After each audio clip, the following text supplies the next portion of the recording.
بقیع کہاں پہ موجود ہے اور قبرستان بقیع میں اسلامی اور مذہبی کون کون سی شخصیات مدفون ہیں؟ بسم اللہ الرحمن الرحیم، الحمد للہ رب العالمین، السلام علیکم ورحمۃ اللہ وبرکاتہ۔ قبرستان بقیع کہاں پہ موجود ہے؟ تو تاریخ کی کتابوں میں یہ لکھا ہے، رسول اللہ صلی اللہ علیہ وآلہ وسلم کے ایام حیات میں ہی، یعنی پیغمبر خدا کی زندگانی میں بقیع بہت چھوٹا تھا، جس کے گرد ایک حصار تھا، یعنی ایک چھوٹا سا قبرستان۔ عثمان بن عفان خلیفہ مسلمین، تیسرا خلیفہ، اور حلیمہ سعدیہ کی قبریں اس حصار سے باہر تھی۔ عثمان کی قبر ابتدا میں حش کوکب یا حش کوکب میں واقع تھی، یعنی یہ حش کوکب یہودیوں کا ایک قبرستان ہے، وہاں پہ جناب خلیفہ سوم کی قبر تھی۔ بعد میں بنی امیہ کے دوران حکومت میں اس حصار کو توڑ کے جناب عثمان کے قبر کو بھی بقیع میں شامل کر دیا۔ ناظرین کرام قدر، آپ کی خدمت میں یہ بتانا مقصود ہے،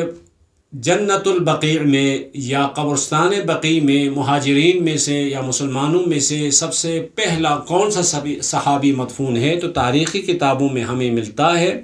مہاجرین میں سے پہلا صحابی جو بقیع میں مدفون ہوئے،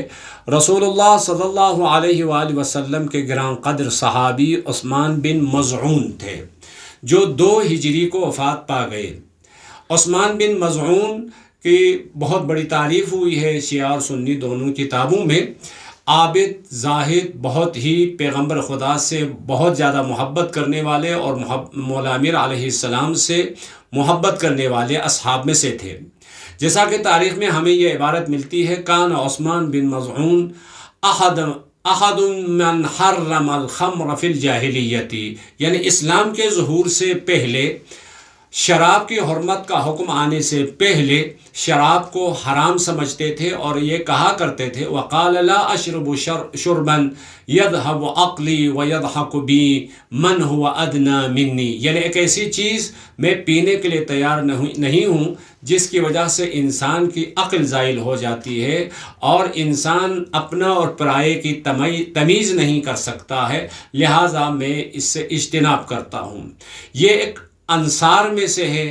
عقبہ اولیٰ میں شرکت کی ہے، جنگ بدر میں شرکت کی ہے، یعنی بدریون میں سے ہے، اور حبشہ کی طرف جو ہجرت ہوئی اس ہجرت میں بھی شرکت کی ہے، اور مدینے کی طرف یعنی 2 دفعہ مہاجر بن گئے ہیں۔ ایک بہت ہی بافضیلت اور مقام و مرتبہ والا صحابی ہے۔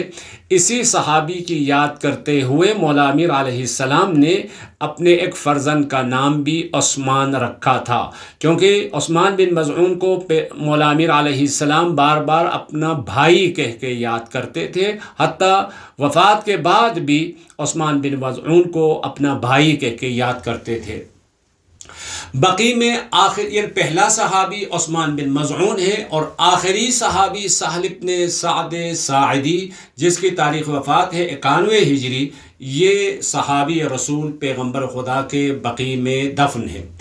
آپ کی خدمت میں بقیع کے قبرستان میں اصحاب اور تابعین میں سے، یا دوسری عبارت میں اسلامی شخصیات اور مذہبی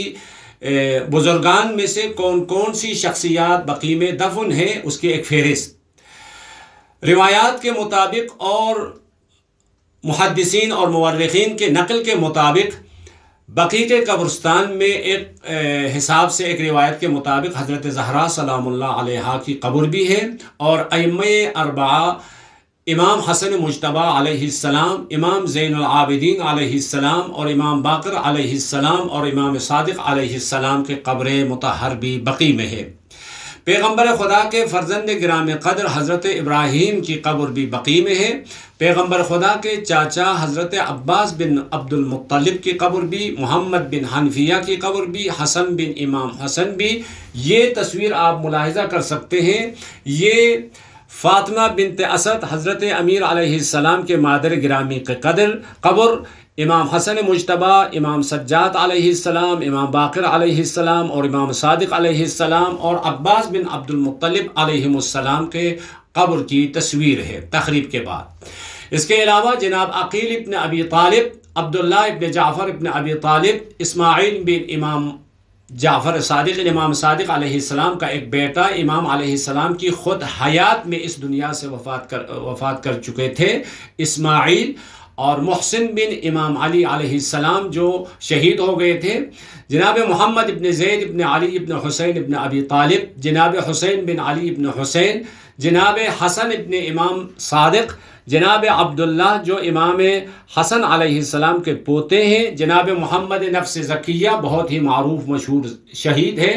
امام سجاد علیہ السلام کی بعض اولاد، امام باقر علیہ السلام کی بعض اولاد، امام صادق علیہ السلام کی بعض اولاد، امام موسیٰ کاظم علیہ السلام کی بعض اولاد، امیر المؤمنین علیہ السلام کی والدہ ماجدہ حضرت فاطمہ بنت اسد، اور اسی طرح پیغمبر خدا کی پھپھی صفیہ بنت عبد المطلب، عاتقہ بن عبد المطلب، جمانہ بن عبد المطلب، یہ پیغمبر خدا کی پھپھی ہے، یہ سب اس قبرستان میں دفن ہے۔ اسی طرح امہات المؤمنین میں سے ام سلمہ، حضرت ماریہ بن قبطیہ، حضرت ام حبیبہ، حضرت زینب، حضرت ریحانہ، حضرت سودا، حضرت جویرہ، حضرت عائشہ اور حضرت حفظہ، یہ امہات المؤمنین بھی اسی قبرستان میں مدفون ہے۔ اسی طرح ہم نے پہلے بتایا تھا اصحاب رسول میں سے عثمان بن مظعون، جابر بن عبداللہ انصاری، عبداللہ ابن مسعود اور شہداء احد کے بعد شہداء بھی اس قبرستان میں مدفون ہے۔ بس یہ قبرستان ایک لحاظ سے عالم اسلام کے بزرگ ہستیان اور مذہبی، سیاسی، علمی اعتبار سے بزرگ ہستیاں یہاں مدفون ہے، اس وجہ سے قبرستان بقیع جہان اسلام اور تاریخ اسلام میں اس کی بڑی اہمیت ہے۔